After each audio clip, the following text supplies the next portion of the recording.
Welcome to Sector Report. I'm David Beatson. This week, the big ships are coming, what it means for New Zealand's ports and farm exports. The SPCA is stepping up its blue tick program. Will producers and consumers respond? And what happens when your farm's next door to a wetland of international importance? I'm sick of the rules and regulations. If you're not polluting and you're towing the line, you don't have to be classed as a polluter like they're making us out to be. Well, the internationally recognised Waituna Wetlands lie 40 kilometres southeast of Invercargill. The area has been intensively farmed for years and is also popular with hunters, anglers and tourists. Well, now there are claims that the unique ecosystem of the Waituna lagoon and the surrounding wetlands is close to collapse.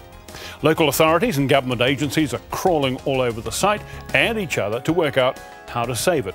Everyone seems to have had their say about the plight of the Waituna Wetlands, except the people who farm there. Neil Parker went south to fill the gap.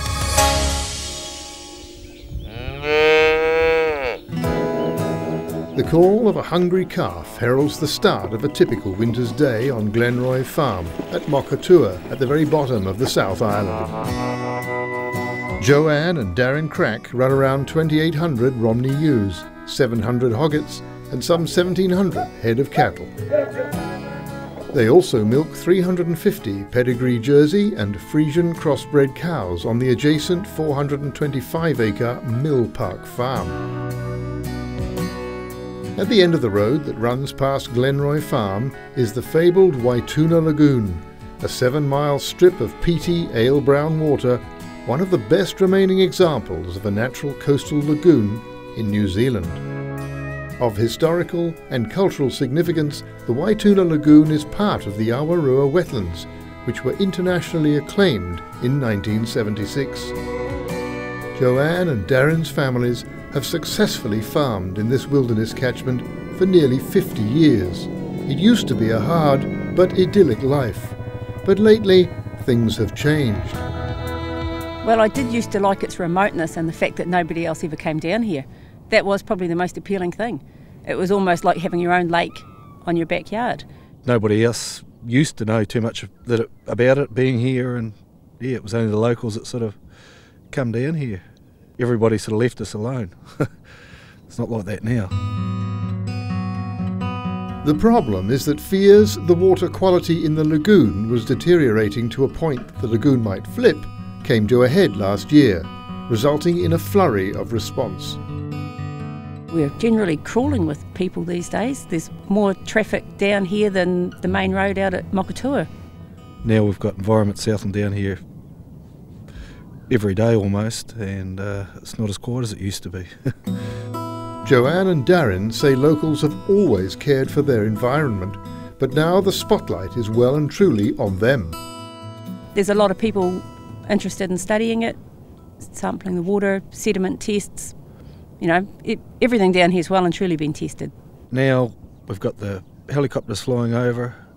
Yeah, we've got all sorts of people chasing us around, keeping an eye on us. Everything's getting analysed, measured. Yeah, it's becoming a farming nightmare, I'd say. My words. The Waituna catchment farmers have had to put up with name-calling and say they found themselves having to defend their right to farm the area. Everybody down here was looked upon as being polluters, as not caring for the environment, as, I don't know, pouring effluent directly into the waterways, spreading fertiliser across the creeks, just, you know, ruining an icon. That was how we were looked upon. Waituna farmers blame the build-up of sediment for the high nutrient levels in the lagoon. They say the build-up of phosphate is caused by excessive erosion of the main creek feeding into the lagoon, and blame Environment Southland for the lack of maintenance. I dare say we've contributed, there's no doubt about that, over the years, especially, you know, over the last 50 years. There has been a lot of drainage in the district, but in more recent years there hasn't been so much drainage. But just how dire is the situation? Turns out it depends on whom you talk to. According to the scientists, it was quite bad, but anybody that's fished and hunted down here would disagree totally. We have a duty to not pollute, to look after it, but at the end of the day, We might be able to open the lake to the sea, but at the end of the day, the sea decides when it's going to close, and that's always been the way, and I don't see that that's going to change. We're on our way to the mouth of the lagoon. Not many make the 7-mile trip that extends along the thin finger of sand separating the lagoon from the Southern Ocean. The mouth is opened once a year, and the last time was just over a month ago. And how often do you come down here? Not very often these days, and certainly usually in better weather than this. So it's good on a fine day. It is quite cold, isn't it? It is. It looks like it's only just closed off. Oh, should it be open to the sea? It should be rushing. It should be rushing in and rushing out. Good tide in and out of here might just open it up and keep itself running. It doesn't look polluted, does it? No, it's crystal clean. You could probably drink it. Oh, I'll give it a go. Salty. It has been blocked up like this before and cleared itself with another incoming tide, but it's pretty rare that it happens. Drainage gives us outfall for the farms, really, yeah. And keeps the lake flushed as well. Flushes all the sediment straight out to sea. Normally, one would never dream of walking across this opening. There would be a deep channel. I thought I was going to find a great black stinking lake. Yeah, that's right. At the end of the day, it's got tannins in it and it's got peat. So the water is dark where it's got a muddy bottom, because it has got a muddy bottom over there. Sediment. Well, it's always had a muddy bottom though. So it's just the way of it. Whereas over here, we're on the coast and it's gravelly bottom, and you can actually see how clean the water is. But a lot of people aren't interested in seeing that Lake Waituna has clean water. Fed up with being blamed for a problem he doesn't believe exists, Darren has had enough. It's all been about money. The government had 20 million up for grabs. Lake Ellesmere got their hands on quite a lot of it. The guys in town, they wanted to get their hands on some of it too. So the lagoon was just like a scapegoat. It was an easy target for them. But Darren can see the situation changing. Oh, they're backing off now. Yeah, they've had to. The test results down here, the lake, there's actually nothing wrong with the water quality, and the rupee is as thick as what it's ever been. Get up there. Joanne says that since Waituna hit the headlines, every man and his dog has developed an opinion about the place. Innuendo was the order of the day. Implications and accusations are plenty, and plenty of anti-farmer comment, which all turned political, and it got quite nasty. They'd ask where you farm, and you didn't like to say Waituna catchment. They'd say, oh, the dairy farmers are polluting badly down there. It was in the newspaper. The newspapers were full of it, and we were just absolutely ambushed with it. It was ridiculous. What about the future? Yeah, I want to stay here, but I want those guys to get off our backs. I'm sick of the rules and regulations. If you're not polluting and you're towing the line, you don't have to be classed as a polluter like they're making us out to be. And that's what's upsetting me. Joanne says everyone in the catchment has put measures in place, but certainly some things needed to be done. We've had a couple of roughies in the district, and they've done nobody any favours. Not the farmers in the district, not the environment either. So unfortunately we've still got them, but even they have made some big changes. But at the end of the day, the rest of the country is going to remember us as the polluters down here for 20 years possibly. I think it's not going to be long, and Waituna catchment is going to be probably the best place to farm in Southland, if not New Zealand. We're going to be the most compliant, we'll be the most environmentally friendly, and I think we're just sort of knocking on the door of that now. Neil Parker reporting from Waituna Wetlands. Next, the big ships are coming. What's it going to mean for New Zealand ports and farm exports? Stay with Sector Report.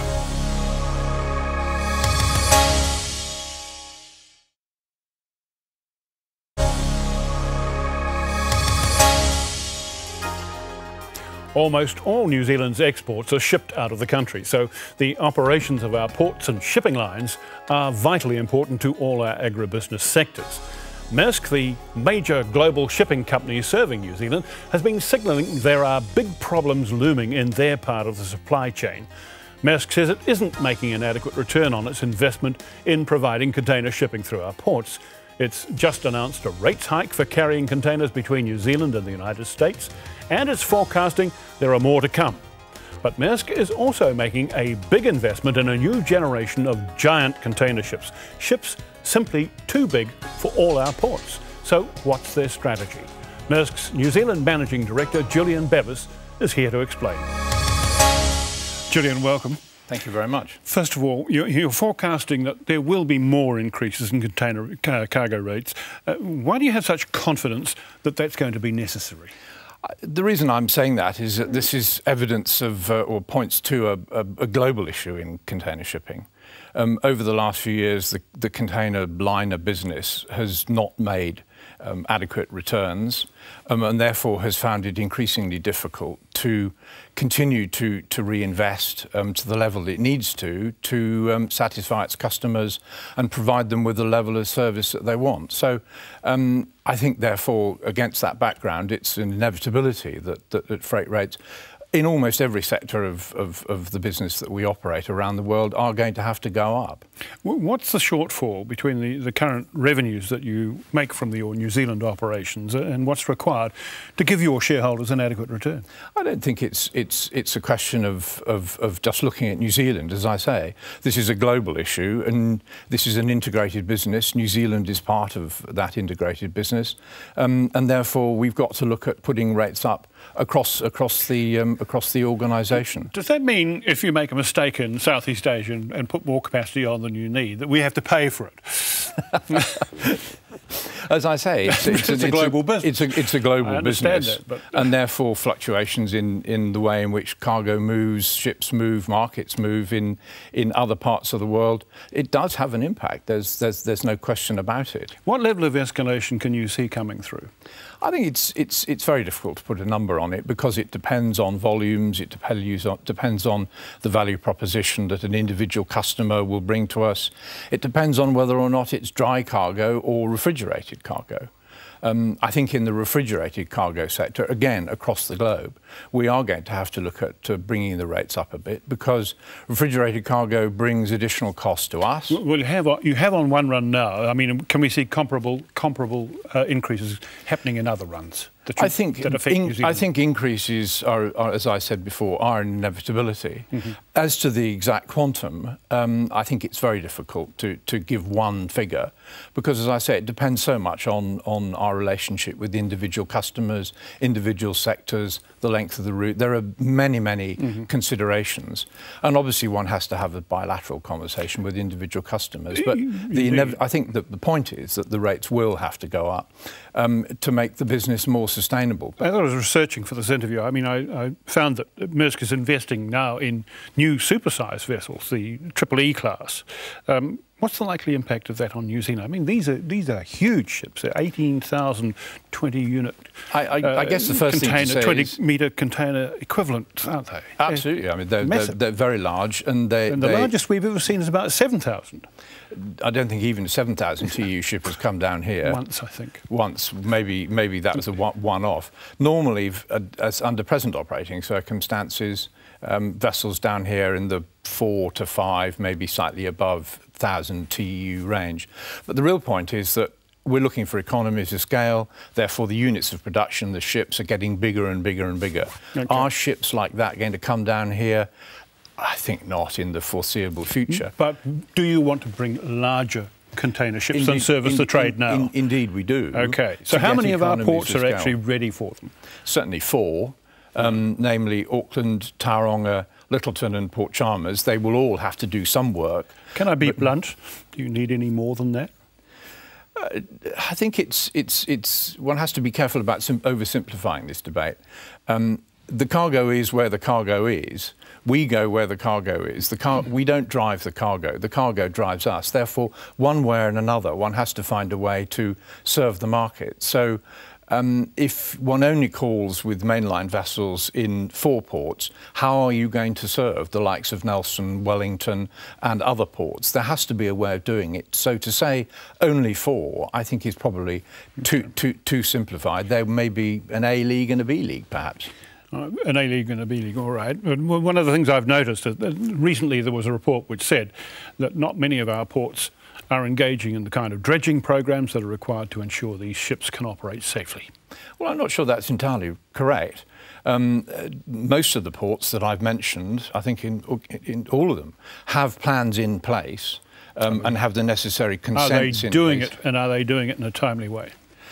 I think they are, because we're not going to suddenly see much larger vessels appearing on our doorstep in the space of the next week. This is going to be a progression. But it is not just a matter of physical infrastructure. We also have to look at port productivity. If you're going to handle large vessels in the same way as the aircraft industry has to have airports that will handle things like the A380, the ports here have to up their productivity. Who are the laggards? Auckland is the obvious one, but as we all know from some of the discussions that have been going on in the last few months, the management of the port is addressing that. The Shippers Council has produced a report a couple of years ago, bigger ships. It said we've got 5 years to get ready for larger container ships. It said only 2 ports should really be ready for larger vessels, Tauranga and Littleton. What's your view? I think it's probably more than that. As I've already said, I think 4 ports is probably the sort of number that we should be aiming at. But as I said, I think one has to be careful of oversimplifying this discussion. Is there a process, though, in train where Maersk and the other international shipping operators, our exporters, our shippers and the ports, actually coordinate their strategies to ensure that all parties are going to benefit from any changes that do occur? It's probably imperfect in the sense that some would argue that there should be a national port policy. Personally, I think that's far too directive and ultimately would lead to unnecessary costs. I think there probably is an adequate discussion at some levels. It probably needs to be more refined, but the fact that we have, as the container shipping community, have a dialogue with the New Zealand Shippers Council is very helpful, and we certainly exchange constructive views on this sort of subject. Julian Bevis, thank you very much. Thank you very much. Julian Bevis, Managing Director of Maersk New Zealand. And coming up, the SPCA wants to see its blue tick of approval on more New Zealand food products. Find out why on Sector Report.